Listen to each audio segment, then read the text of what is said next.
15 তারিখ এই একটি ম্যাচই বদলে দিতে পারে নেইমারের ভাগ্য।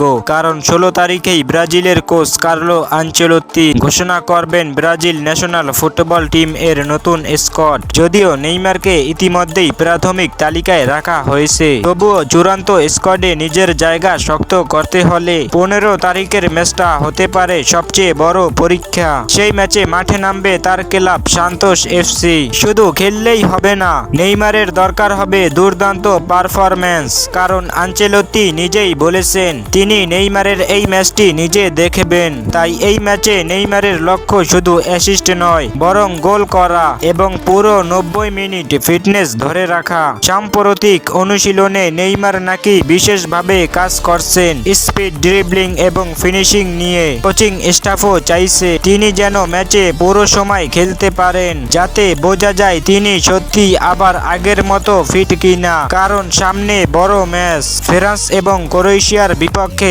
আন্তর্জাতিক লড়াই। আর যদি 15 তারিখের ম্যাচে নেইমার গোল করে, পুরো ম্যাচে দুর্দান্ত পারফরম্যান্স দেখাতে পারেন, তাহলে আনচেলত্তির জন্য সিদ্ধান্ত নেওয়াটা আরো সহজ হয়ে যাবে। এখন প্রশ্ন একটাই, 15 তারিখের ম্যাচে নেইমার গোল করে আবারও ব্রাজিলের জার্সিতে ফেরার দরজা পুরোপুরি খুলে দেবেন, নাকি সুযোগটা হাতছাড়া হবে? উত্তরটা খুব শিগগিরই মাঠেই মিলবে।